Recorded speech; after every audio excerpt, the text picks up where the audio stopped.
more than a decade ago. So my name is Ramesh RK. I've been associated with the school for many years, and it brings me great joy to present our program today. So I'd request Swati to start off with the school prayer. Good evening, all. So here is our school program. O hidden light, vibrant in every atom. O hidden light, shining in every creature. O hidden love, embracing all in oneness. May each who feels himself as one with thee know he is also one with every other. Thank you. Thank you, Swati. And as the message of the prayer says, we are all that little dots of divine light, and we're all interconnected. We're all connected. So today we have a wonderful speaker, the dear old friend of mine, Dr. Aditya Varma, and a very interesting topic, that is Tibetan Yoga, which we're all eager to hear. But before that, a quick intro on Dr. Aditya Varma, or Adi as we affectionately call him.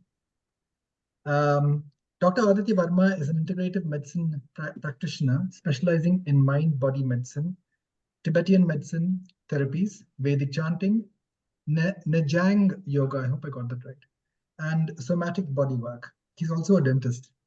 He holds certifications as an integrative psychiatric provider from IPI, Colorado, and as a Tibetan medicine root text instructor and Nejang yoga instructor through Sorig Khan International.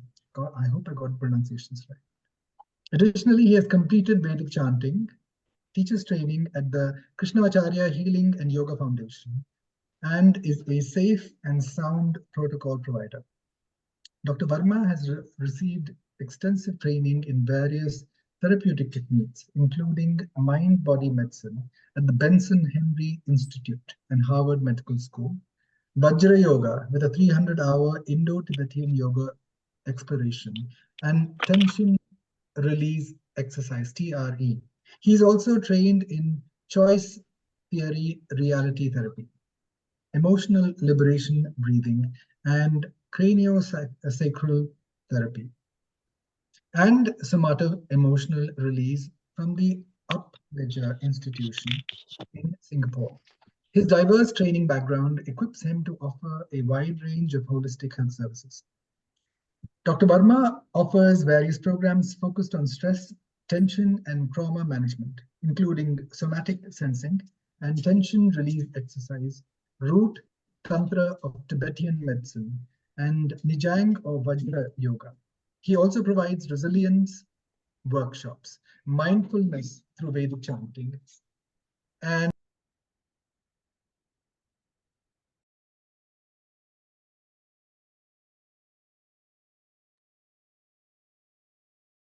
Ramesh, you've gone silent. You're on mute. Sorry. Okay. Am I audible again? Am I audible now? Yes, sir. Yes, sir. Okay, great. So additionally, he offers the Safe and Sound Protocol, a music-based program for managing stress and anxiety. For more information, Dr. Varma can be reached with the details given here. You'll find that in the School of Ancient Wisdom WhatsApp group chat.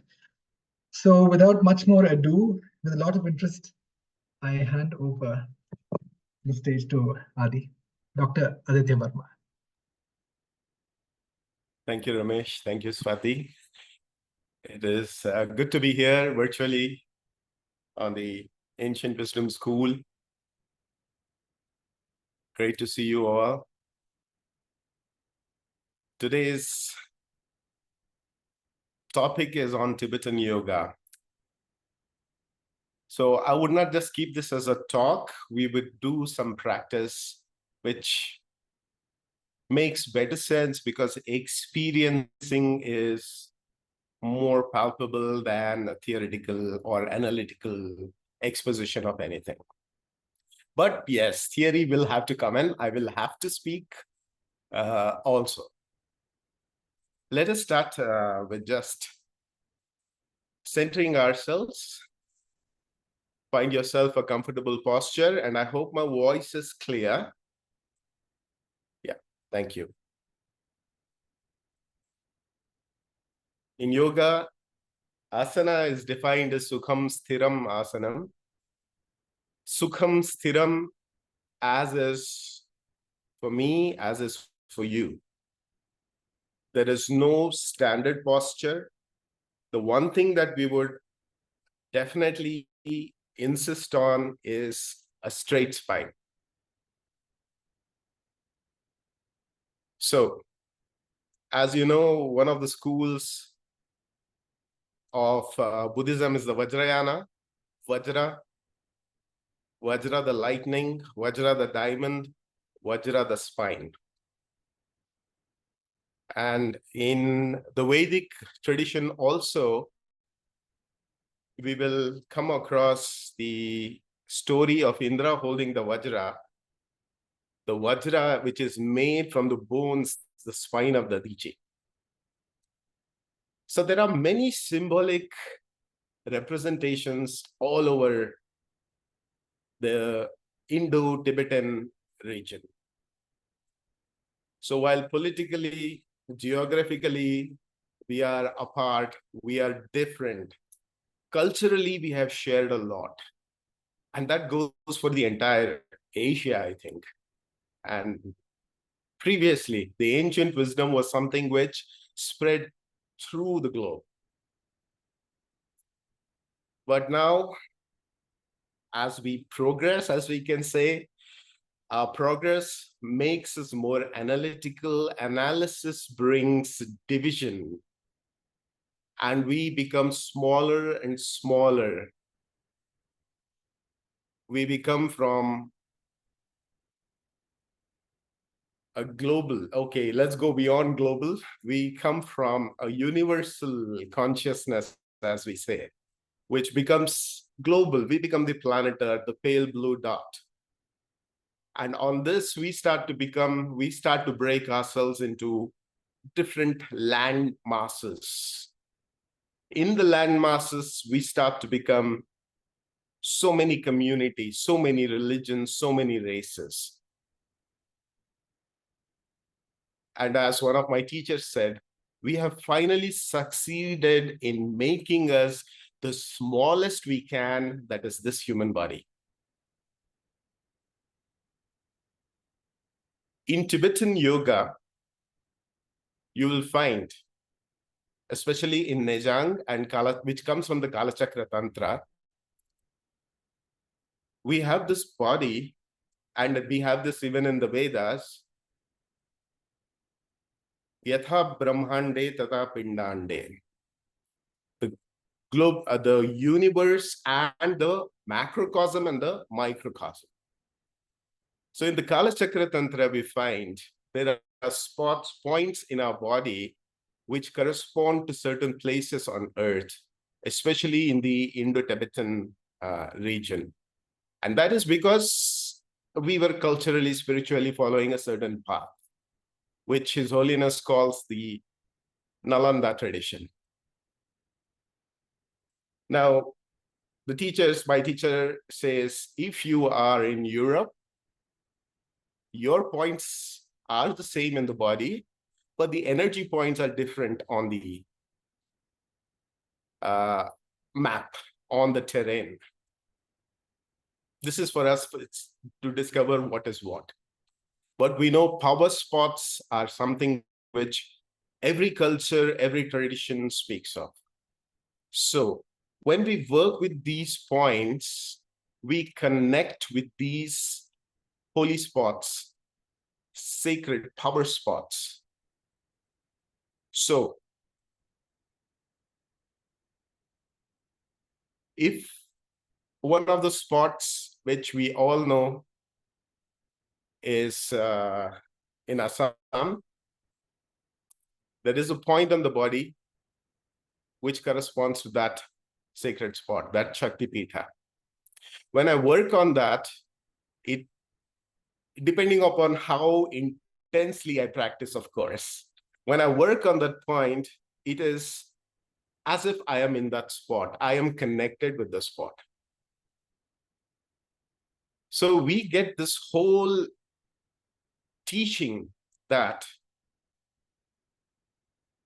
when we work on our body, purify, energize, we are becoming one with our Gaia, Mother Earth, all the sacred spots.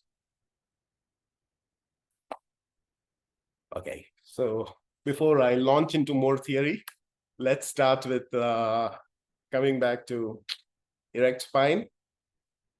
You may close your eyes or keep it partly open. And we begin with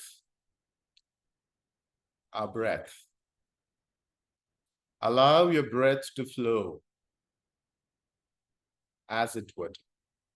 No modification, no control.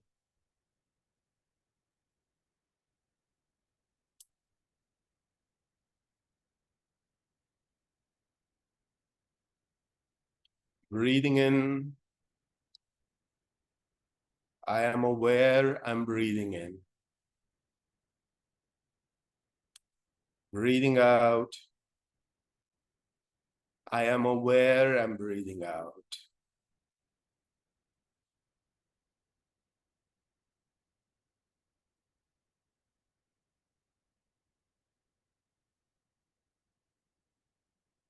The mind and the breath flow together.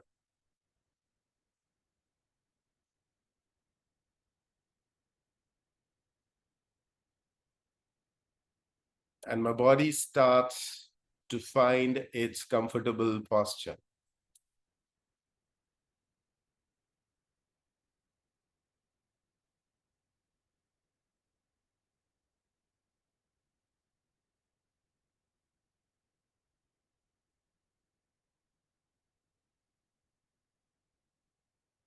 Can I drop my analytical mind, my thinking mind, and just allow the breath for happening?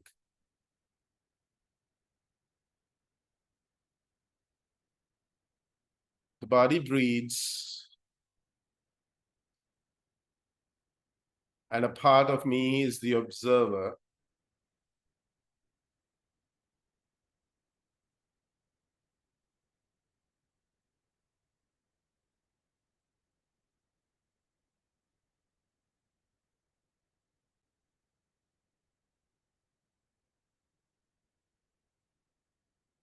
I am both. I am the breathing, I am the observer.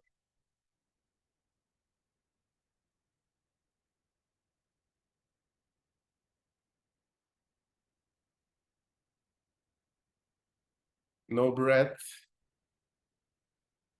I do not exist.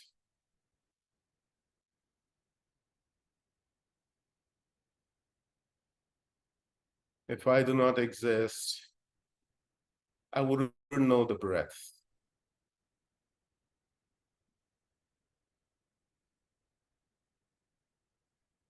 In the Vedic tradition, we have the term Atma for the self. The root of this word Atma, the Nirukta rather, the etymology, is that which breathes, that which expands.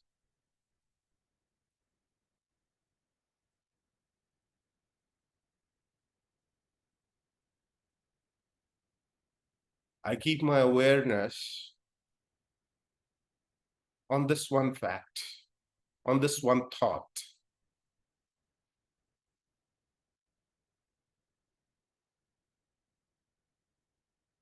I am the breathing, I am the breather.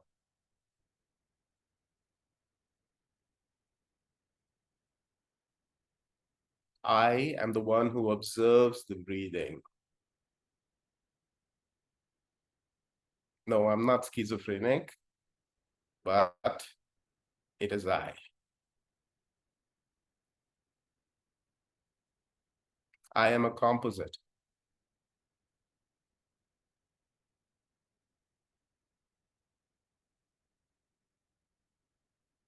As the breathing becomes deeper, The body relaxes, the mind rests. And from this restful space, let us all chant the syllable Ah. Taking a slow, deep breath. And as we breathe out, intone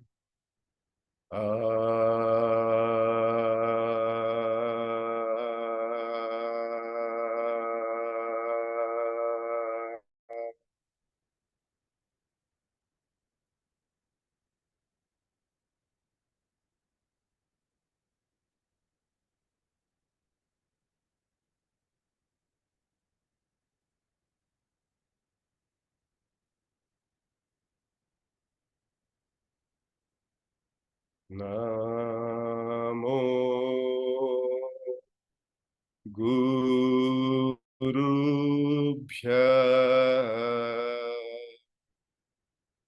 Namo Devabhya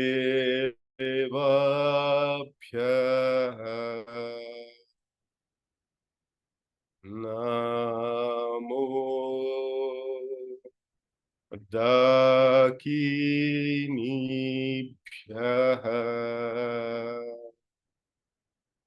Namo Buddhaya Namo Dharmaya Namo Sanghaya.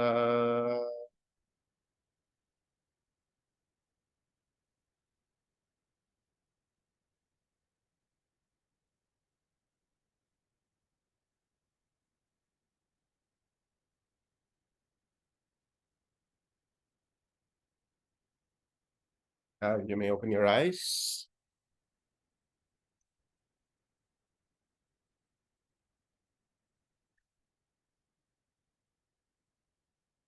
So in many traditions, we start with chanting the syllable Ah.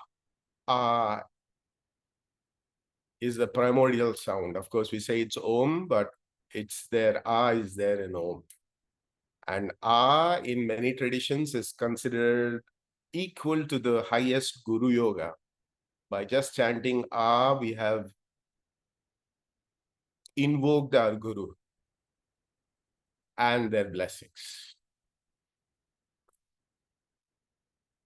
And we know Buddham Sharanam Gacchami, Dhammam Sharanam Gacchami, Sangham Sharanam Gacchami, the refuge mantra, which is in all Buddhist traditions.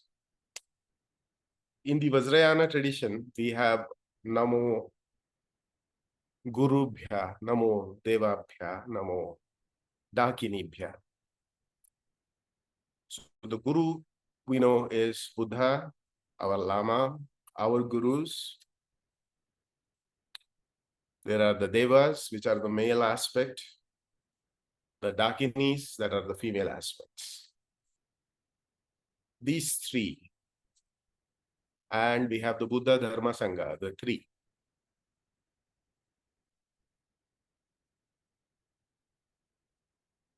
When we take refuge, what is taking refuge? Of course, it's a commitment that we take.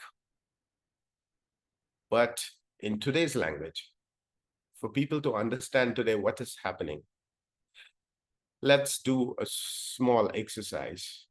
As when you think of someone who means a lot to you. And when you do you sense a change in your body, in your mind, in your energy?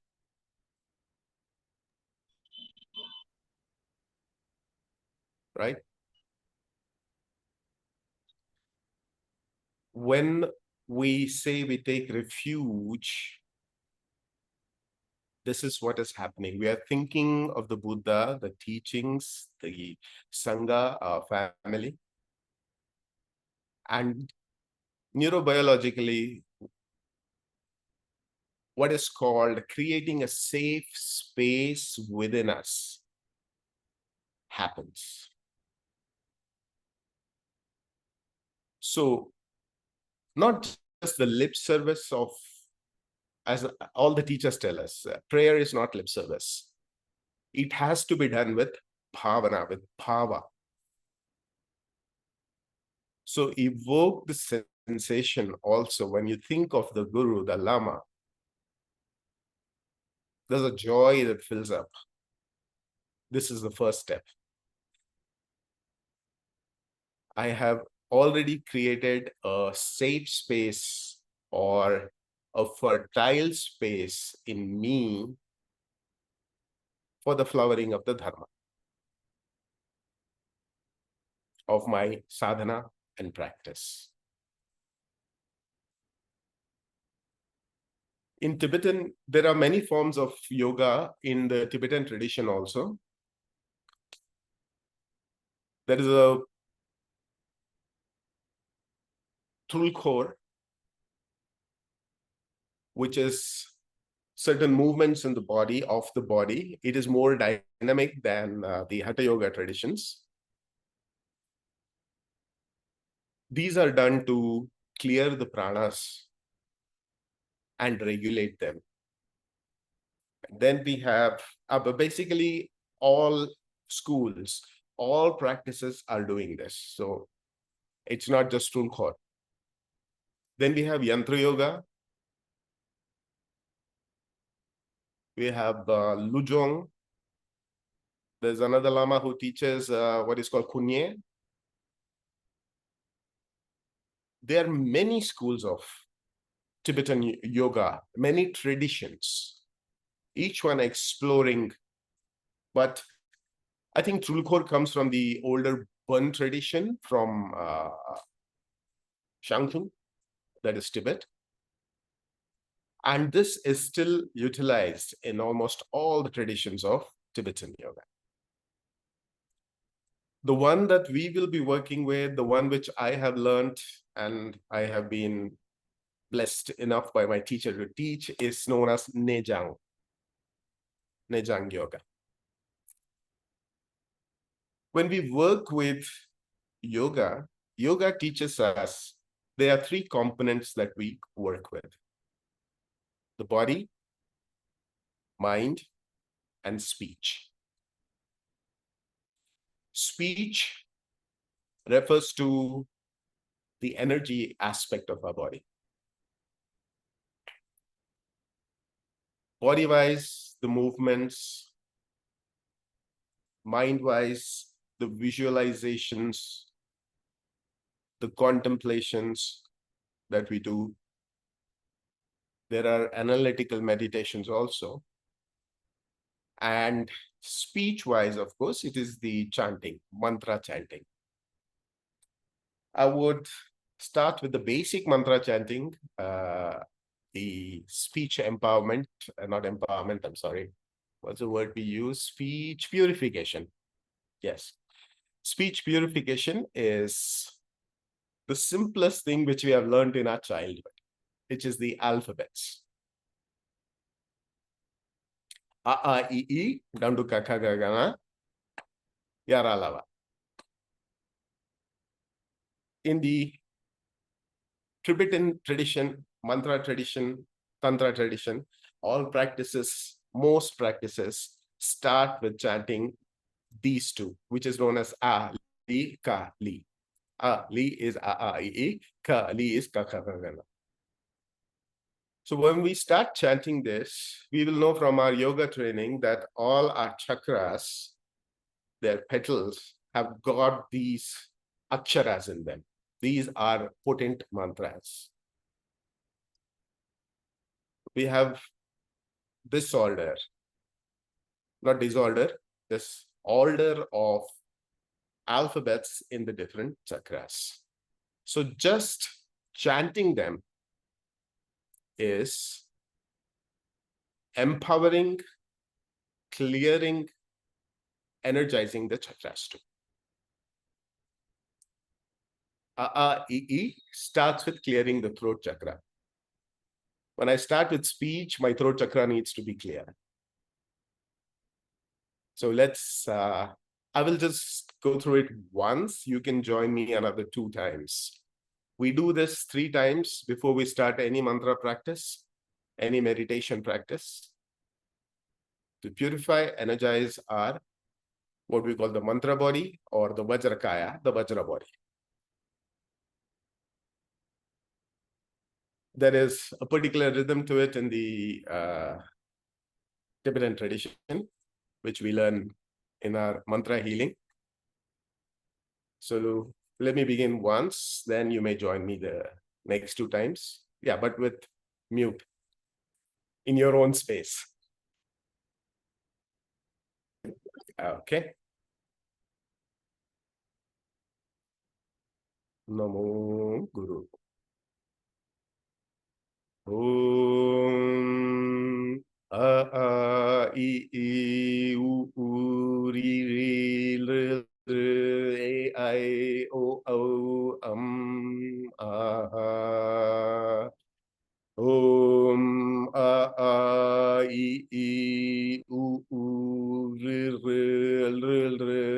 A I O Om I U R R A I O Ga kha kha kha ga cha cha ja cha na da tha na da tha da dha na pa pha ba pha ma ya ra la ba sha sha sa ha ksha Swaha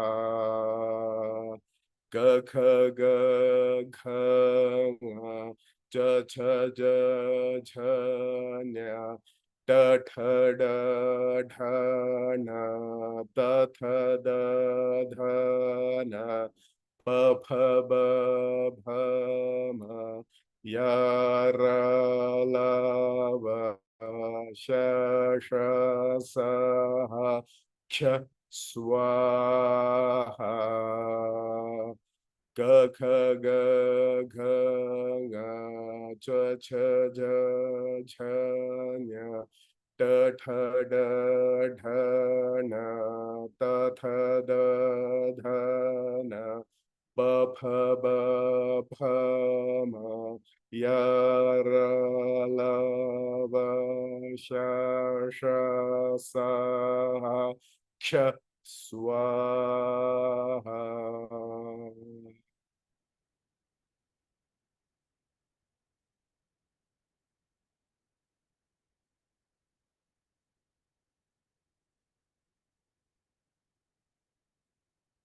This is the basic purification mantra as we begin our practices. Now, before I go further, I would like to know, I forgot to ask, how long are we together? Till what time? Maybe you can trail off by 7:40. We can have a question and answer by 7:45. We go on till 8, till 8 normally. Okay, so we finish at 8 finally, is it? Yes, 7:30 is when normally the session ends, and until 7:45 we have question and answer, and we can go up till 8. All right, thank you.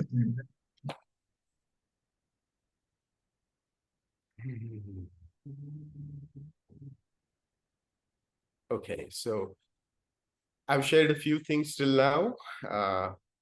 Do we have questions at the end, or if there's anything you'd like to clarify now before we proceed further? The questions can happen at your at the end level of comfort. Okay. Some people have requested for a more participative class. Other people prefer question and answer at the end. So it's up to you. I'm sorry, Ramesh, I couldn't hear you. It's up to how you would like to take it. I mean, some speakers like question and answers during the session. Others take it at the end. So how would you like to do it? I'll take it in 2 slots. I finished the first part, which is basic understanding of starting off a practice. And then we go into the posture per se.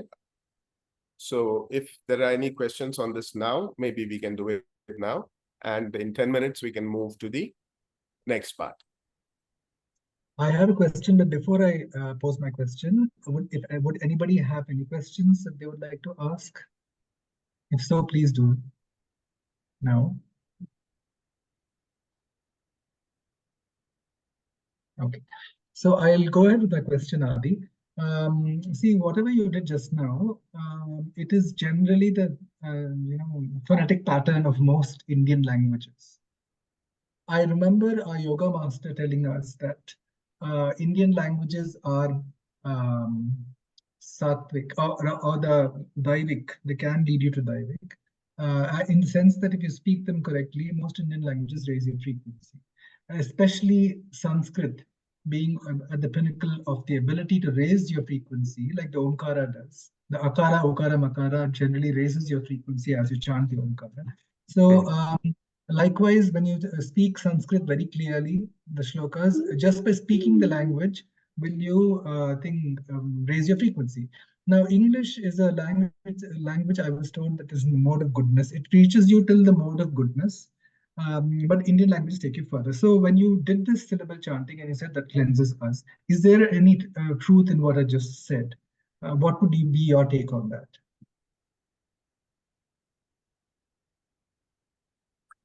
Sound by itself is a healing and cleansing, energizing agent. So our body is attuned to certain sounds. And if we look at the Indian group of languages, especially very closely related in pronunciation to Sanskrit, we have sounds which start from here, right from the navel, in fact.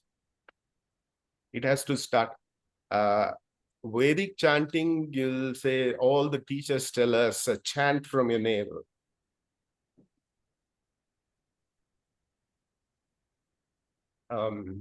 Okay, that's a big topic. Not today, please. No kayas, only Vajrakaya today. No dharma, no sambhoga. We will do it one more day. Ramesh, please remember. Swadik, please remember. There is a question on the kayas. We can do it maybe another satsang sometime. Okay, Sure, sir. coming back to... Thank you. So coming back to it, now this is a very Sanskrit pronunciation is very powerful because we start with right from the navel, the has to come here. It's not a. You can make the difference between the two. It's 3 different levels. Yeah. So comes out like that without contracting your throat. And then contraction of the throat starts with ka, ka, ka, ga, ga. The throat is working. Cha, cha is coming to your center. Ta, the tip of the tongue is hitting the palate. Ta, ta, ta, ta. These are the tongue coming and touching your teeth. Ta, tha, dha, pa, pa, ba. So we have how you say, the entire musculature working here, right from navel up to the head. When you go into the anunas, not anunasika, what are they called? And then jnana, etc. You find it going up your head. Na, nya, na. So if it is all clear, that is, we start to sense the sound traveling up. So with these sounds and the activation of all the muscles, we are activating so much of ourselves. especially the vagus nerve. The vagus nerve, you said? Yeah, the vagus nerve is a nerve which exits and goes down, and it's the longest nerve in the body, which sends impulses to the brain, it sends more information to the brain than the brain gives out to the body through it. So this is the feedback of the whole system. How my body is, what is happening, my brain knows because of this nerve. And this nerve is responsible for our activity, which is hypo, or optimal activity. If this nerve isn't working right, we are either stuck in hyperactivity or hypoactivity. And when we are stuck in either of these, it's mostly because these muscles have not been worked. One simple way of working is massage your neck. So the nerve starts to, the muscles and the tissues start to open up around. Hence, the nerve starts to work better.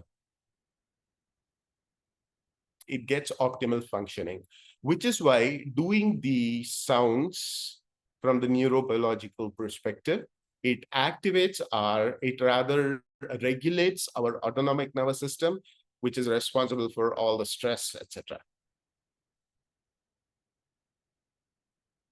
Unregulated, dysregulated stress.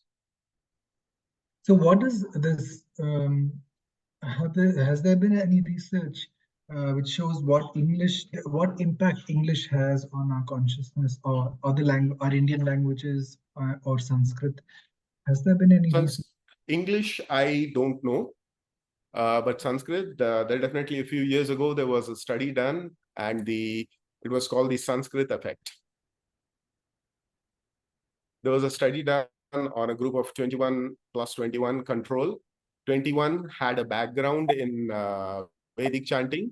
The other 21 had no background, but they came from same background, as in same kind of work, same age, etc. And it was found that those who did the Vedic chanting were more resilient. They had better sense and better health.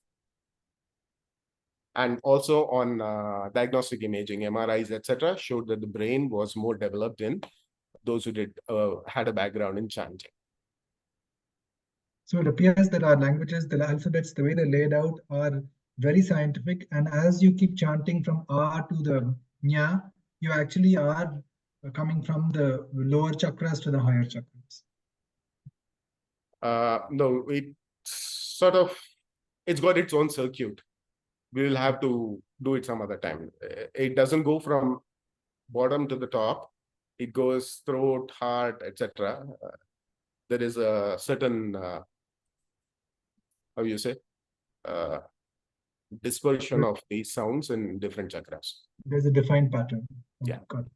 Thanks for that. Okay. Okay, so now that we have aligned our chakras and energies, let's do it physically also. Speech has been taken care of.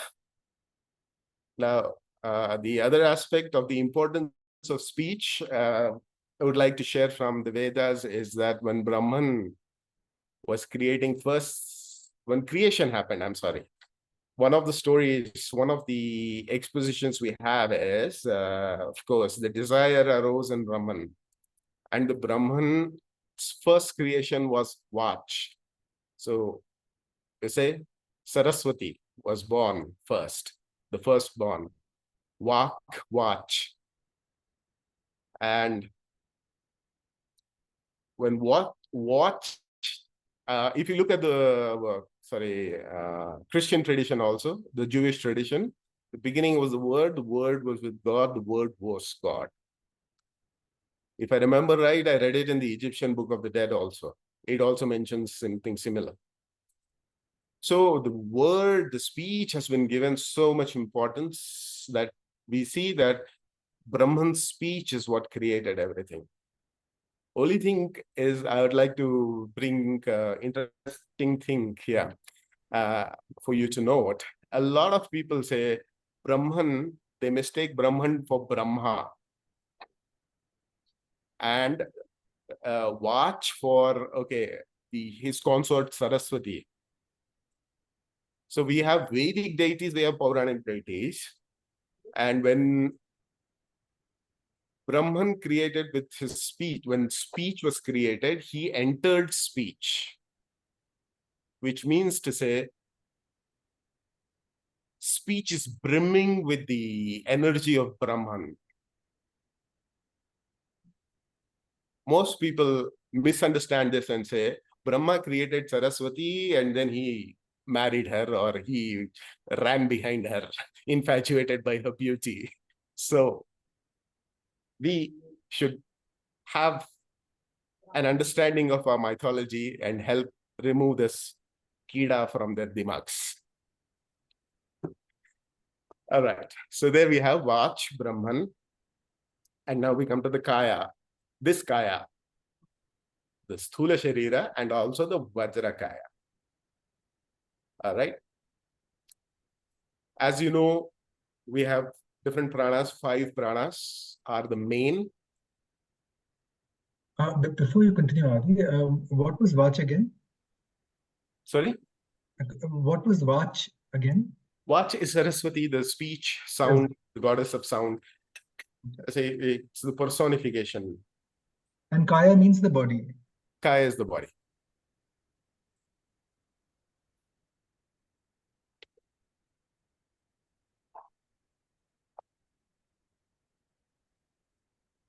I would share with you now a posture which is known as the 7-point posture of Vairochana. Vairochana was one of the great tantric masters, yoga masters, teachers. And I think Vairochana is the one who composed the union of the sun and moon, which is the basic text for one of the yoga schools known as Yantra Yoga. For this, again, comfortable posture. I would show you first. If you're on a chair, you can just cross your legs. If you're on the ground, again, cross your legs. Sukhasan, Padmasan, Ardha Padmasan, Siddhasan, any of the postures which is good for you.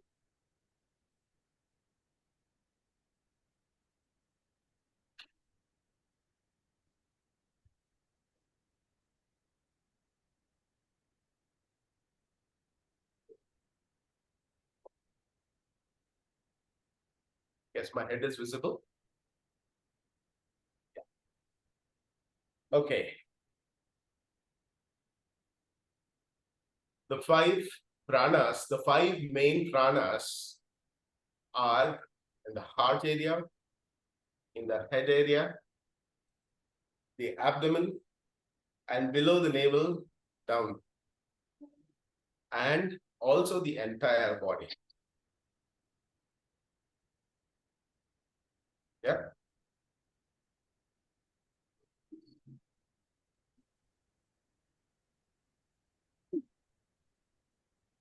When we cross our legs, either on a chair or Padmasana or any of these cross-legged asanas, we are locking the apana vayu, the downward flowing prana. And then I'd like you to take your thumbs to the base of the ring finger and keep it gently closed, curled. This is the Vajra fist.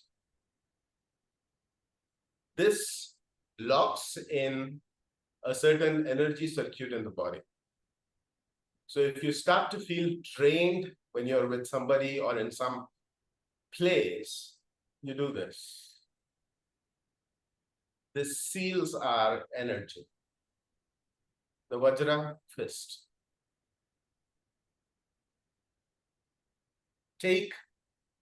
Keeping it in the Vajra fist, take your palms into your groin. Yeah. Dig it in. As you dig it in, naturally your shoulders rise, your elbows become straight, and consciously open your shoulders.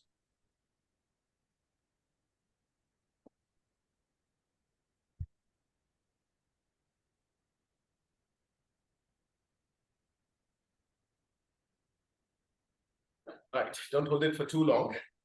Let me just show you first. Vajra first, cross legs, groin, take it in, open up, elbows. Some of us may have it bent. That's all right.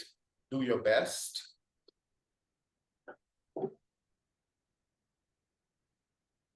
Yeah. And when we do this, the back becomes straight, erect.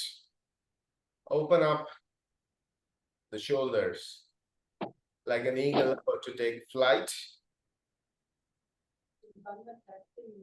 Tip of tongue to the palate.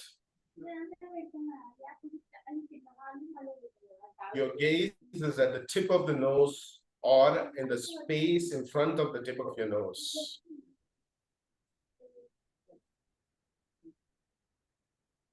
And gently tip your head forward, chin down. The description is as gracefully as a swan.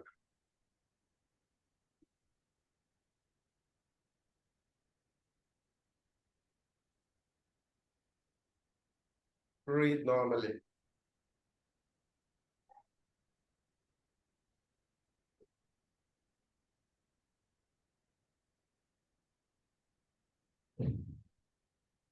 We'll see the 5 pranas.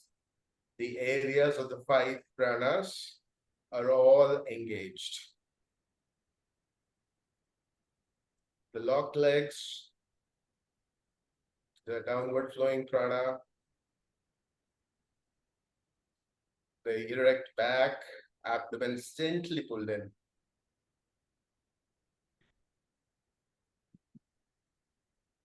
The fire accompanying of the digestive prana, opening up the chest with shoulders up, the life-sustaining prana in the chest, and the tip of tongue to the palate, eyes, your vision at the tip of your nostrils, and the chin gently tilted forward, the upward flowing prana. And release.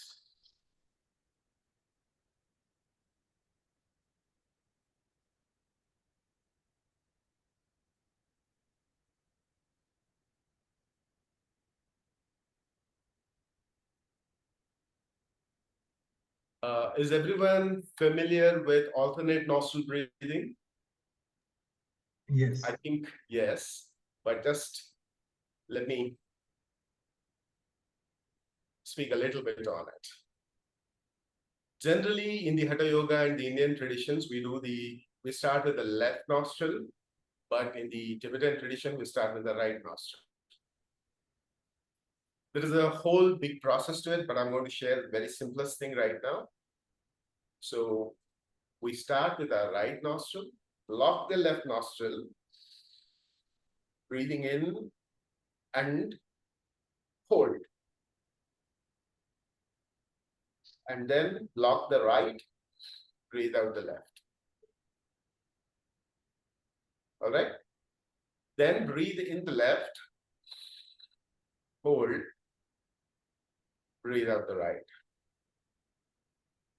Breathe in through both, and then breathe out through both. You can use index fingers, you can use the pincer, or if you're used to the mudras, you can use that. But we are going to do a visualization with this. First, we visualize our body as becoming empty, becoming transparent. And you visualize the right channel starting up the nostril, going up, going down. Left nostril meeting forefinger width below the navel, and in the center is the central channel. We know these 3 channels also. I would like you to visualize these in color. Right side is red in color, left is white, central is blue. The significance of this is we are balancing our doshas, that is our vata, pitta, kapha. Right is pitta, left is kapha, and the central is vata. Okay. So while breathing, you visualize a rainbow light. Example, I'm breathing in through my right. I visualize rainbow light coming in, going down, and when it reaches the navel, below the navel, I hold my breath, and this comes up the left side as smoke, and then you breathe it out as smoke.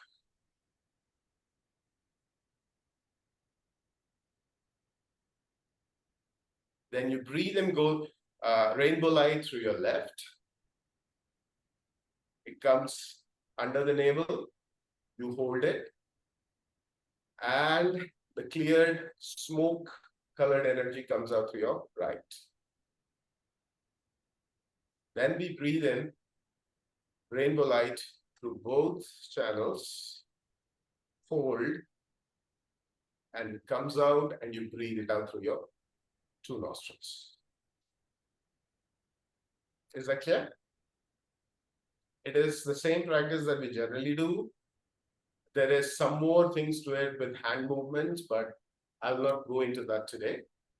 We will stick with a simple visualization, body becoming empty. I have three channels, red, white, blue. When I breathe in, I block my left nostril and I take in rainbow light into my right channel, clearing it.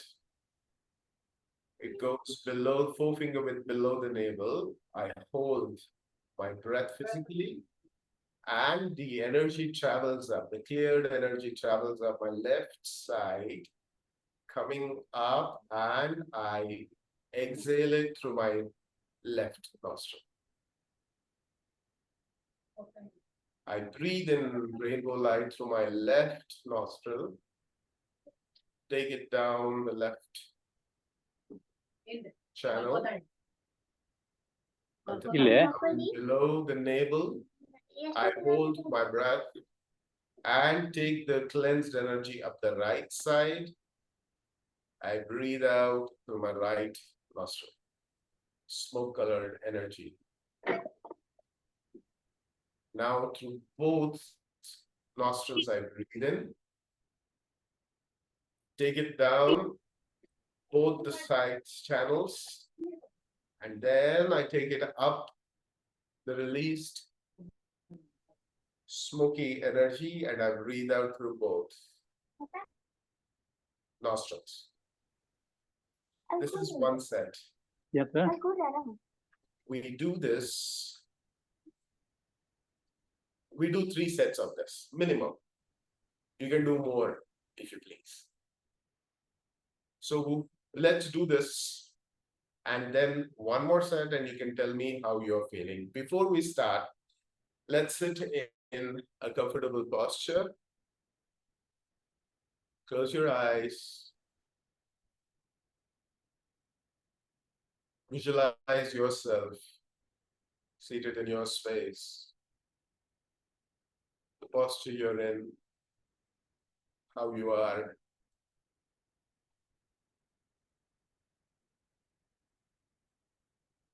Observe your body, the details, and watch the physical details starting to dissolve, melt away, and your body turning into a translucent, empty body.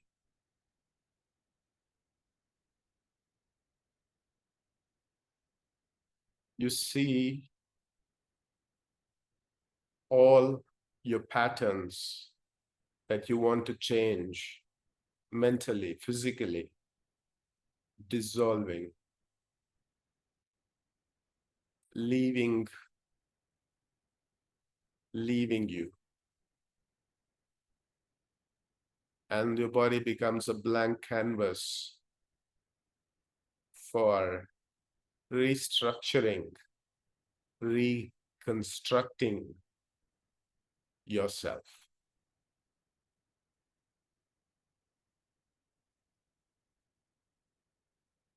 See your empty body now with the 3 channels: red on the right, white on the left, blue in the center, all 3 meeting 4-finger width below the navel.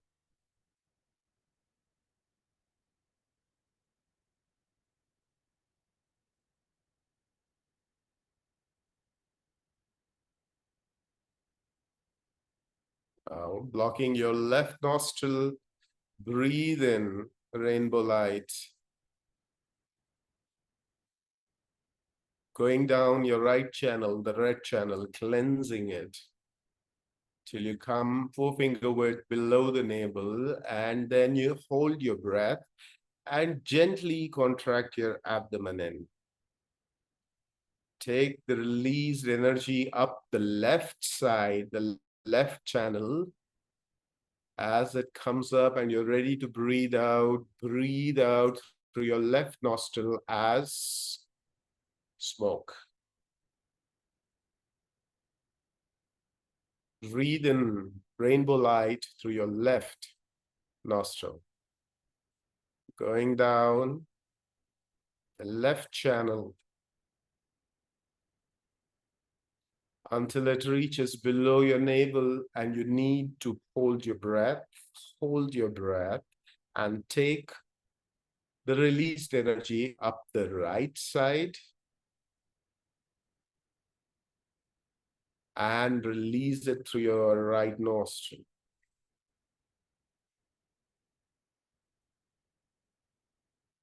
Breathe in rainbow light through both your nostrils. Take it down through both the sides channels, bringing it 4-finger width below the navel. Hold your breath and take the released energy up the central channel and breathe out.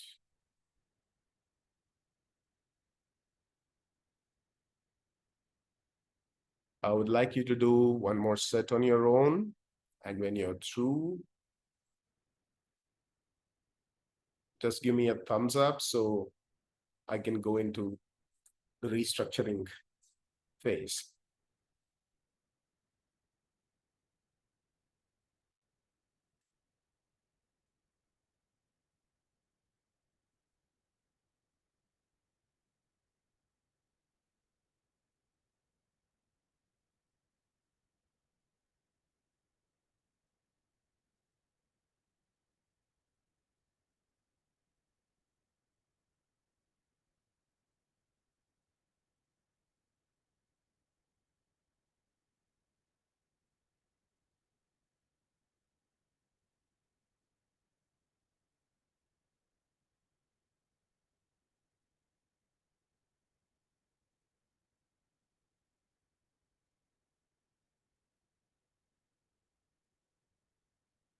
And you finish with the 3 breaths. Remain with your visualization of the empty body and the 3 channels.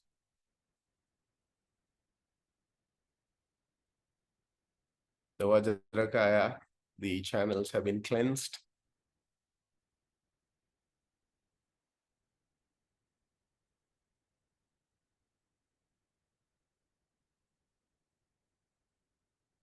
And now we are ready to come back into our own physical form.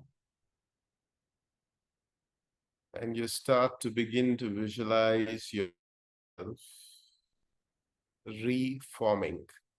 Your body is reforming. and reforming too.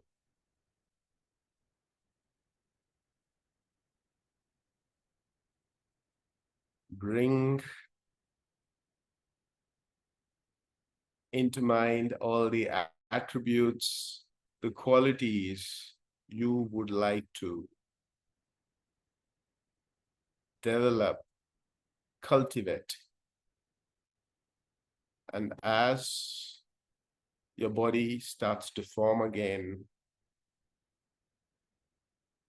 all these patterns that you wish to cultivate come into you, develop within you.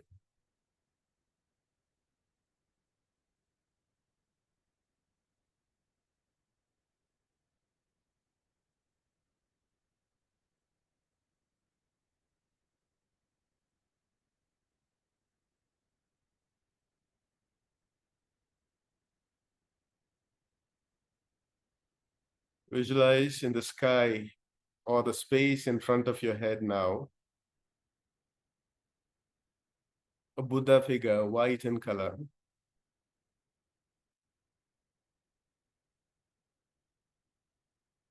This is Vajrasattva, the one who helps us to uphold, to stick to our commitments, our samaya.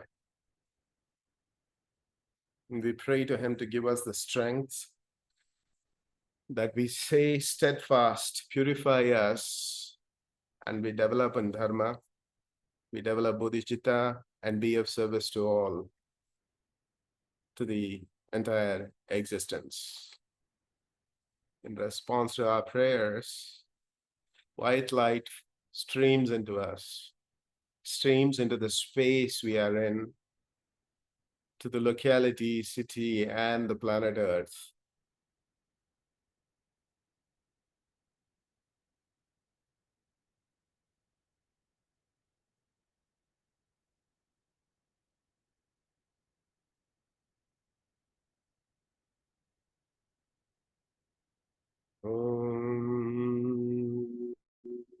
Ganja sato samaya manupalaya Ganja sato tenopa Tishtha dridho me bhava Suto sayo me bhava Subho sayo me bhava Anurato me bhava Sarva siddhi me prayacha Sarva kama sucha me shreyam kuru Aha ho Bhagavan Sarva tathagata vajra mame muncha vajri bhava mahasamaya satva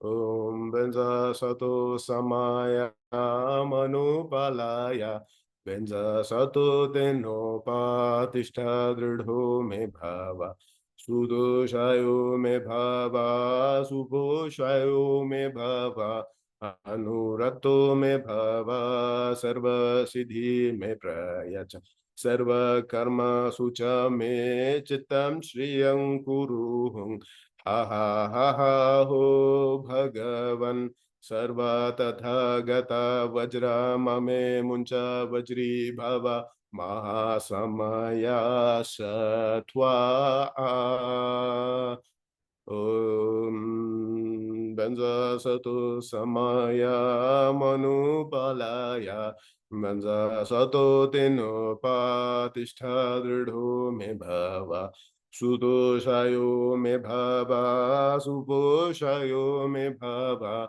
Anurato Me Bhava Sarva Siddhi Me Prayacha Sarva Karma Sucha Me Chittam Shriyam Kuruhum Ha ha ha ha ho Bhagavan Sarva tathagata vajra mame muncha vajri bhava mahasamaya satva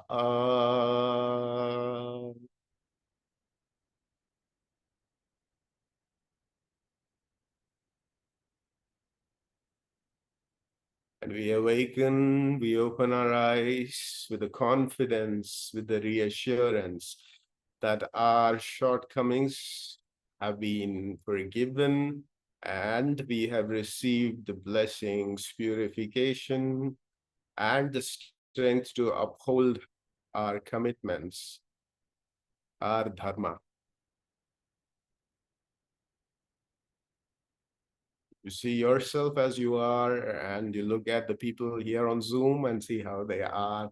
Welcome back. And we end with a dedication of the Tendril mantra.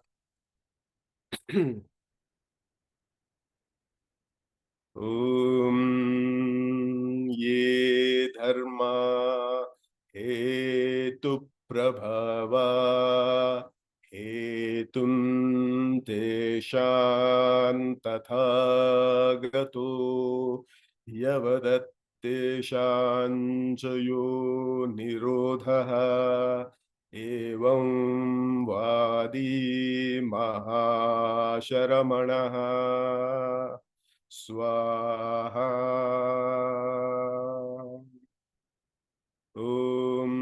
Ye dharma hetu prabhava hetum teshan tathagato yavadat teshan yo nirodha evam vadi mahaswaramanaha swaha. Ye dharma hetu prabhava hetum teshan tathagato yavadat teshan yo nirodha evam vadi mahasharamanaha swaha. Bhavatu sarvamangalam.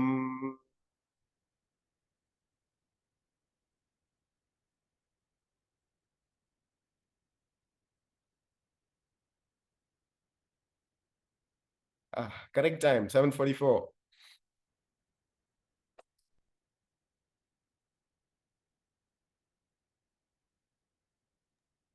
Thank you so much, Aditya. That was really nice. So now we open the session on our satsang to any questions that people may have. Would anybody have any questions? Yes, Navneet.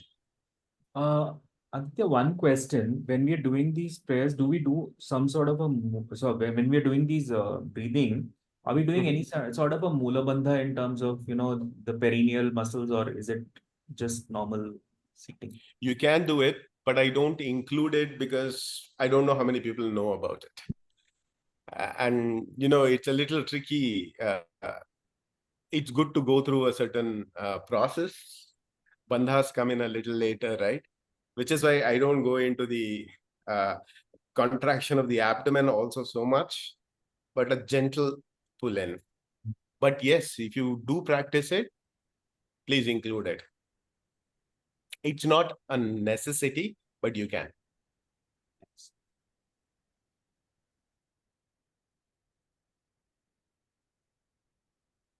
Any more questions?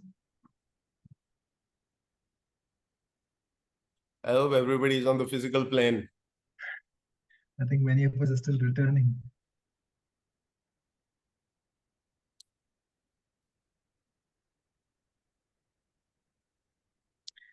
I'm just curious to know, Adi, why did you choose this line of Tibetan yoga? How did it happen? Ramesh, you need speech yoga. I can't hear you. Sorry, I'll repeat that once again with a bit of speech Yes. yoga. So just curious to know, how did you get into this Tibetan yoga? Was it something that kind of led on from what you learned from Sir 3M? No, this was from my Sowa Rigpa training, which is Tibetan medicine. So when we do even in Ayurveda, the whole process is not just the medicines, it's a whole lifestyle which you go into, and yoga becomes a very important part of it. So Nejang yoga, the word Nejang is actually Ne-jang. Ne is points on the body. Jang is the purification, activation of it. And so this has been used by Tibetan medicine practitioners for ages. So it started from there. So I learned this under my teacher, Dr. Satsang. And yeah, from there, I went on to explore other aspects of the Tibetan medicine also. I'm sorry, Tibetan yoga also. And interesting. So in the beginning of the session, I thought I heard you mentioning something about parts on our body correlating with parts on Mother Earth. Did I hear it right, or was I mistaken? Yes, that's right. So you were saying something about the Northeast Assam and some part of the body. How does that work? So there is, how we say now, it is like the movie Matrix. Okay, it all exists somewhere like that. Yeah. Is it something to do with ley lines? I don't know what ley lines are, so I can't comment. So Okay, what I supposed would to be say is, let's take the simplest example. When somebody has a certain dosha, astrologically something, people are told, go to this temple, do this puja, you will be relieved of it. So there is a certain energy from there that this person needs, right? So this would be something similar. So what we have is, if you look at the Tibetan rituals, the Mahayana ritual, Tantrayana rituals, there is what is called the mandala offering. In the mudras, it's shown like this. We offer, and this represents the entire world. This is Mount Meru, right, Navneet? Yeah. And these are the 4 continents, etc. So the significance of Earth, the entire, this existence, this abode of ours is so important. Yeah. So similarly, when we are offering the entire earth to the divine, the energy aspect is coming back to me, as well as these are the places here, you know, on this mandala, which are there. And we know the significance of pilgrimage, power spots again. Now, how about I access the power spot from within me? That is the significance of the spots and the correlations. And then there is another layer.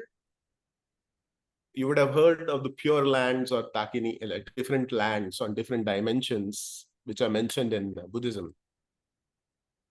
So these are my body, earth, another level, it's the Dakini lands, different 24 Dakini lands. It's like, how do I say? Basically, let's take it simply that I work on my body, I connect to the energy of the power spot on earth and the pure land also. If we were to get to a point where we drop our identification with this, just this body, just this earth, I don't know, it's a little mind-blowing. I can't, I mean, speech stops at that time. I can't speak further. Sorry. Is it Not like, that I'm experiencing it, please don't get it wrong. It's just that somewhere I'm understanding it, but I'm not able to articulate it.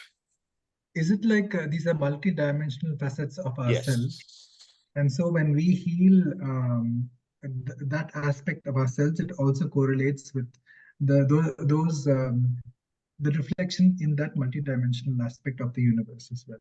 Yes, it's interdependent. Yes, because I remember seeing a video where when you zoom out of the Earth and you keep zooming out of the Milky Way and the universe and multiverse, what you eventually get to see is the same as when you keep zooming in back into Earth and then back into a person's face and a person's eyes, and then you zoom into a submolecular level, at the DNA level, you'll see it's kind of the same.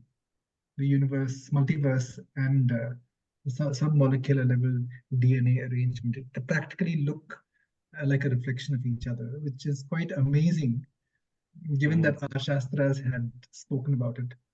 You know? Yeah. So everybody who has experienced this speaks it in their own language, that is in their own representation. So here we have this representation. For example, if you look at our Indian Hindu tradition, they say, right,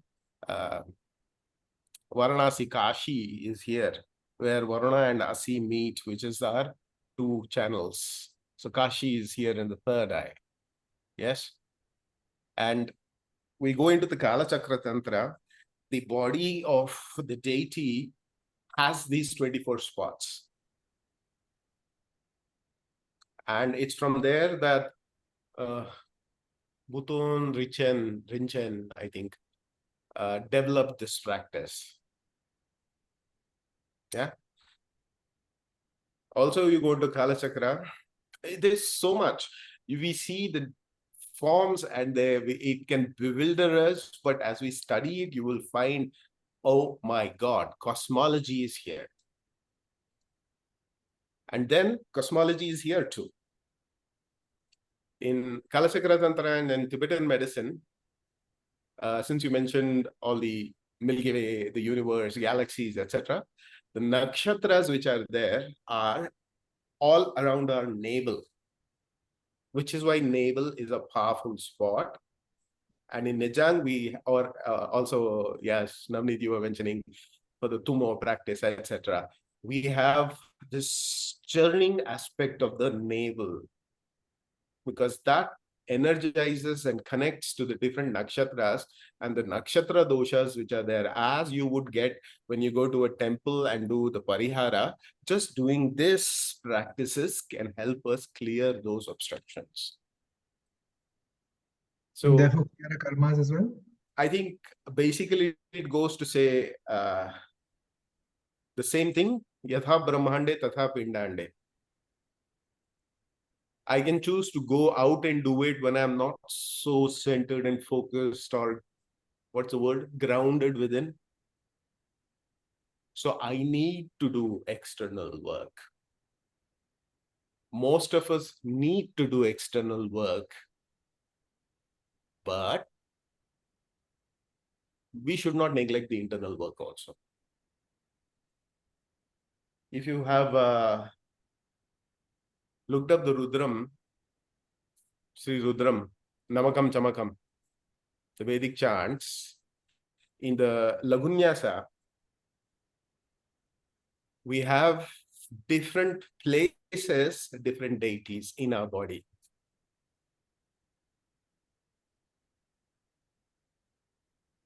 In the hands, it's Hara.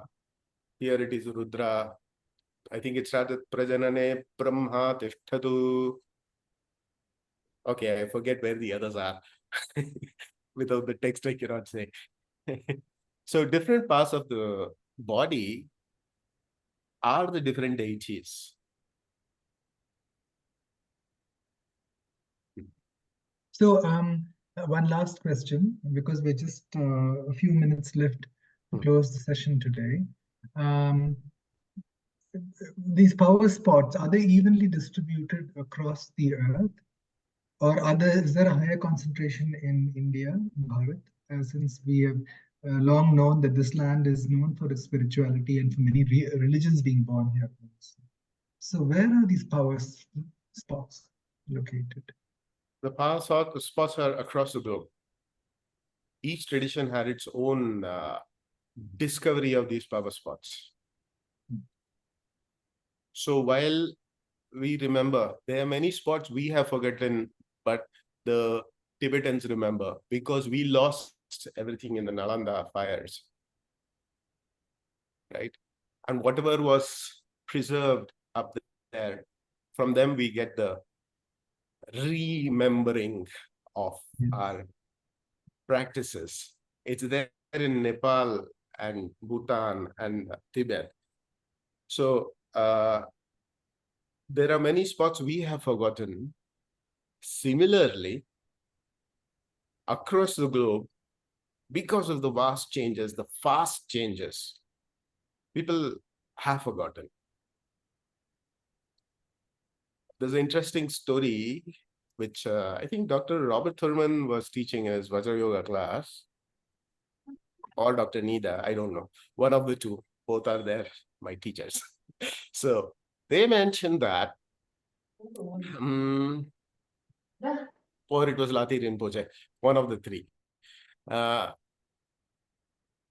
Tibetan, a Tibetan Lama went to North America, and there he found that there was a geographical area very similar to Tibetan. There was mountain and two rivers. And one was called Nia and the other was called the Dawa, which is the sun and the moon. In Tibet, interestingly, the Native Americans also had the same names, but changed. Like what was called, let's say the left was called the sun here in Tibet, the right was called the sun in. So there are similar spots probably across the globe.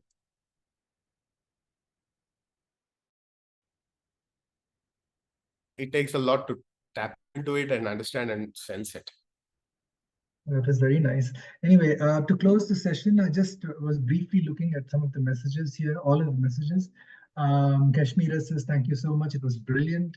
And Nazarius Manoharan says, thank you for the wonderful teaching and meditation. It really felt very calming and emotional. Much gratitude. So, and also Mayamala Chaudhary says, thank you so much for this precious teaching, which really kind of sums up, our acknowledgement for today. So I presume nobody else has any questions. If so, please do speak up now. We're at the end of the session. Okay, so I presume that we're now done with the questions, and I'm just going to go to a last vote of thanks session as a vote of thanks. Wisdom. So, dear Adi, Dr. Aditya Verma, thank you so much for the session today on Tibetan yoga. It was quite an eye-opener for us. And I think the biggest takeaway was the practical experience that you gave us, the mudras, and especially the meditation. For me, I'm sure I can speak up for others that it has I think, taken us to a different dimension. And till I came back, the chanting was really very powerful. It felt like some old, long forgotten mantra. So it was really quite a special experience. It was very, very uplifting. And from a subtle perspective, I think I definitely feel more centered and grounded. So thank you very much for the experience. Sorry, I've still not returned fully from there. And also, we would love to have another session with you in the subsequent. What was that again that you mentioned, Adi? The other question that is not yet answered. It was about the different kayas. Dharmakaya, yeah, exactly. Yeah, Sambhoga Kaya and Nirmana Kaya that Mayawala Chaudhary had asked. It sounded really interesting and mysterious also to us. So quite a few of us. We would love to have another session with you. I'm sure Swati can arrange that for us. So we're really looking forward to seeing you once again. And of course, it would be nice to have a session with a workshop for all of us, perhaps at the School of Ancient Wisdom on a weekend, because we used to have these monthly sessions where all of us satsangis would gather there along with our friends at the School of Ancient Wisdom. As you know, it's a lovely place. It's got a lovely place, residential space for us to stay and meditate at. So we'd really look forward to that. And at the bottom of our hearts, thank you once again, Adi. Thank you, everybody. Thank you, Ramesh, Swati, Most and welcome. all the ancient wisdom. Most welcome, Adi. So on that note of gratitude, let us all sit straight with the back, neck, and head aligned. Let us remember our loved ones and all those in our community who might need prayers and blessings, because through this Loka Samasta, which we all, when we connect to one another, this collective prayer, as everybody knows, is much more exponentially powerful than just individual prayers. So please remember their names. And also I would like to add, specifically this time, our dear Swati has got her, I think, electric wheelchair, which accords her a different dimension of mobility and freedom, for which we are all elated. So let her life also blossom into new heights. So along with that, please remember your loved ones and also send out this energy to all the places around the world where there is strife and wars. And also to Bharat, after these elections, may this new 5 years spawn a new era of growth for our nation, and also let our consciousness grow. It'll be lovely if Sanatana Dharma spreads, the universal Dharma spreads, devoid of any religious denomination, the universal brotherhood of all of us as souls, which is a part of the divine source. So please sit straight with your back, neck, and head aligned. Let the energies flow through. Take a nice deep breath. And let go.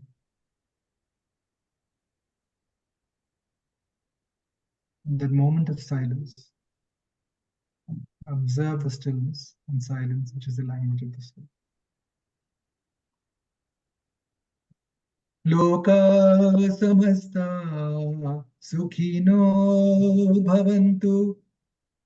Loka samasta sukhino bhavantu.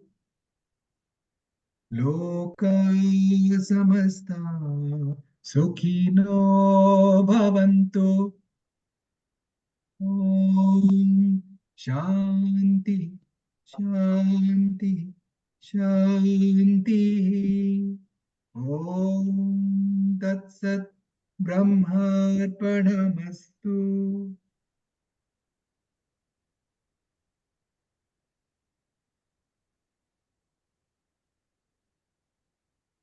Thank you, everyone. And looking forward to seeing you again for the Spiral of Wisdom next Thursday at the same time. Please do bring your friends along as well. Good night and God bless you. Good night.